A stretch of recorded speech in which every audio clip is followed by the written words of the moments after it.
भगवान बुद्ध कंपटीशन में आप सबका स्वागत है। मैं रामचरण कुशवाहा, खरेला, महुआ डिस्ट्रिक्ट से। देखेंगे आज पॉलिटी, राज व्यवस्था में सबसे पहले देखेंगे संविधान। जो हमारा संविधान है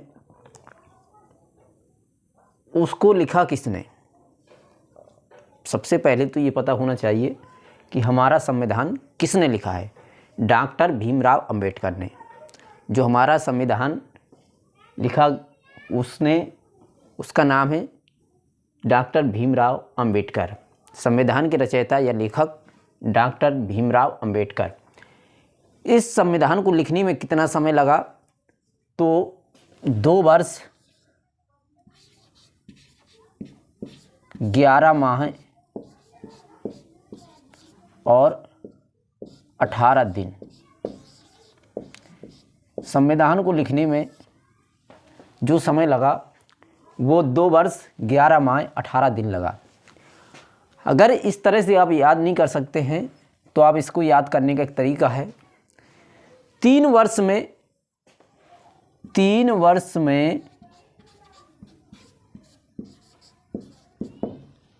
12 दिन कम। 3 वर्ष में 12 दिन कम, या ऐसे याद किया जा सकता है कि 3 साल में 12 दिन कम है, या 2 साल 11 माह 18 दिन। ठीक।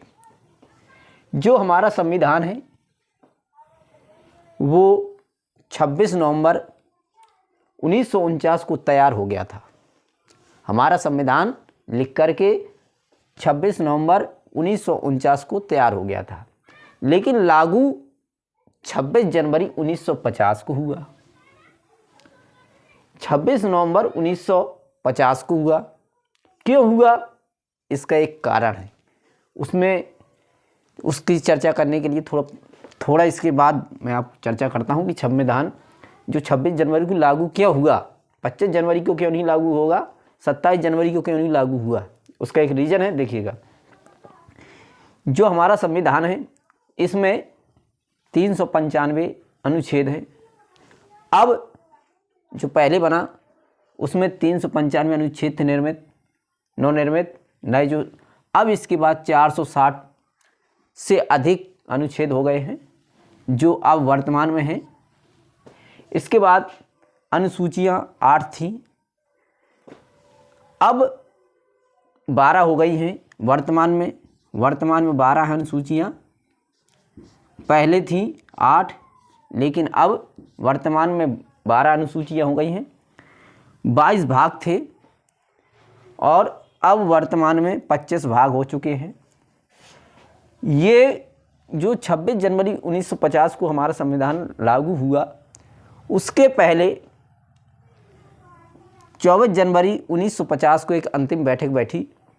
उस बैठक में एक सभापति चुना गया। जो पहला राष्ट्रपति हुआ डॉक्टर राजेंद्र प्रसाद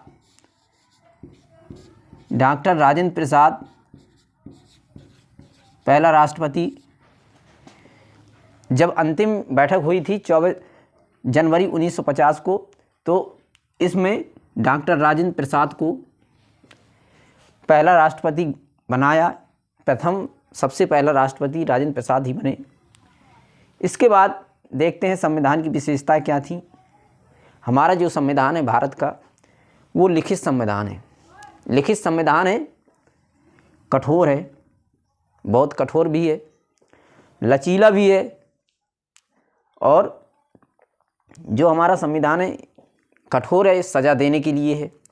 जैसा लिखा गया संविधान में, जैसी उसमें अनुच्छेद लिखे गए हैं, उस अनुच्छेदों में क्या आता है, कौन सी धारा के लिए क्या दिया गया, उसके लिए कठोरता से अपनाया गया।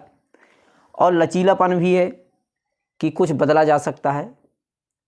ठीक, कुछ उसमें संशोधन किया जा सकता है। लोक प्रभुता, जो हमारा संविधान है, सबसे बड़ा, विश्व का सबसे बड़ा संविधान है। समाजवादी, धर्मनिरपेक्षता, हमारे जो देश की नागरिकता है वो एकल नागरिकता है। मौलिक कर्तव्य और मौलिक अधिकार दिए गए हैं हम लोगों को संविधान में। व्यक्ति मताधिकार और अल्पसंख्यकों, पिछड़े वर्गों को, अनुसूचित जनजाति, अनुसूचित जाति और अनुसूचित जनजातियों के लिए भी अलग से आरक्षण दिया गया है।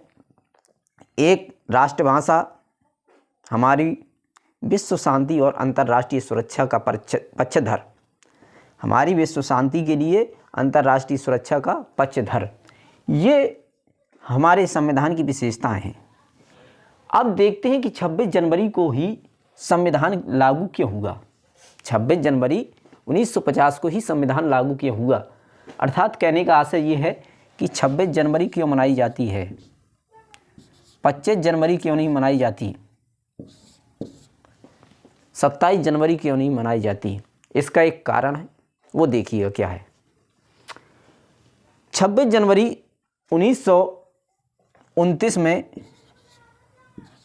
रावी नदी के तट पर लाहौर में एक बैठक बैठी हुई थी। उस बैठक में गर्म दल और नरम दल के नेता थे। गर्म दल और नरम दल के नेता थे। लेकिन जो गर्म दल के नेता थे उन्होंने वहाँ एक शपथ ली, प्रतिज्ञा की कि आज से, मतलब 26 जनवरी से ही हम अपने देश को स्वतंत्रता दिवस के रूप में मनाएंगे। हम अपने देश को स्वतंत्रता दिवस के रूप में मनाएंगे। जब 26 जनवरी 1930 हुई, 1930 में पहली बार ध्वजारोहण हुआ स्वतंत्रता का। चूँकि स्वतंत्रता या 26 जनवरी 1930 को पहली बार ध्वजारोहण किया गया कि आज से हम आज़ाद हैं, स्वतंत्र हैं। लेकिन धीरे धीरे समय आ गया और हम लोग 15 अगस्त 1947 को आज़ाद हो गए। जब 15 अगस्त 1947 को आज़ाद हो गए और 26 जनवरी 1929 को जो बैठक बैठी थी कि इसके बाद हम 26 जनवरी को स्वतंत्रता दिवस के रूप में मनाएंगे या पूर्ण स्वराज दिवस 26 जनवरी 1930,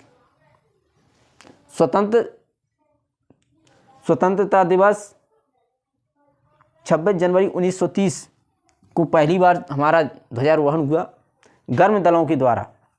लेकिन समय एक ऐसा सुनहरा आ गया कि 15 अगस्त 1947 को हम लोग आज़ाद हो गए। जब आज़ाद हो गए तो ये जो 26 जनवरी है, अब ये 26 जनवरी कहाँ जाए। तो चूँकि हमारा जो संविधान था वो 26 नवंबर 1949 को तैयार हो गया था, लेकिन लागू 26 जनवरी 1950 को क्यों हुआ। इसका एक कारण था कि जो 26 जनवरी है, अब 26 जनवरी को जो हम लोग भूल जाएंगे, इसलिए उसे याद करने के लिए, इस तिथि को अमर करने के लिए, 26 जनवरी की तिथि को अमर करने के लिए 26 जनवरी 1950 को हमारा गणतंत्र लागू हो गया। इसे हम गणतंत्र दिवस के रूप में मनाने लगे, इसलिए 26 जनवरी मनाई जाती है। 26 जनवरी इसलिए नहीं मनाई जाती है कि 26 जनवरी 1950 को गणतंत्र लागू हुआ था। 26 जनवरी 1930 को पूर्ण स्वराज, पूर्ण स्वतंत्र के रूप में मनाने लगे थे हम लोग। उसमें गर्म दल के नेता ही मना रहे थे उस समय, लेकिन 15 अगस्त 1947 से हम पूर्णतः आज़ाद हो गए और 26 जनवरी 1950 को हमारा संविधान लागू हो गया। और उसके जो 24 जनवरी 1950 को अंतिम बैठक बैठी हुई, उस बैठक में प्रथम राष्ट्रपति चुने गए डॉक्टर राजेंद्र प्रसाद। अगर 26 जनवरी क्यों मनाई जाती है, इस पर बहुत से लोगों ने विचार नहीं किया। बस जो भी विचार करते हैं वो ये कहते हैं कि हमारा देश जो भारत है उसका संविधान जो लागू हुआ गणतंत्र दिवस के रूप में 26 जनवरी को मनाते हैं कि गणतंत्र हमारा लागू हो गया, संविधान लागू उसी दिन हो गया, इसलिए हम गणतंत्र दिवस के रूप में 26 जनवरी को मनाते हैं। ये गलत है। 26 जनवरी पूर्ण स्वराज 1929 को बैठक बैठी थी और 30 को हम पूर्ण स्वराज या पूर्ण स्वतंत्रता के रूप में मनाने लगे थे। अगर ये मेरा वीडियो आपको पसंद आए तो इसे लाइक करें, शेयर करें, कमेंट करें। 26 जनवरी को पहली बार आप देख रहे होंगे, नेट में कोई नहीं बता रहा कि 26 जनवरी क्यों मनाई जाती है, इसका एक रीज़न था। अगर ये मेरा वीडियो आपको पसंद आए तो लाइक करें, शेयर करें, कमेंट करें। मैं रामचरण कुशवाहा, खरेला, महोबा डिस्ट्रिक्ट से यूपीएससी का सब्जेक्ट पढ़ाता हूँ। मेरा कॉन्टैक्ट नंबर 9956782456, ये मेरा कॉन्टैक्ट नंबर व्हाट्सएप नंबर है। जय हिंद, जय भारत।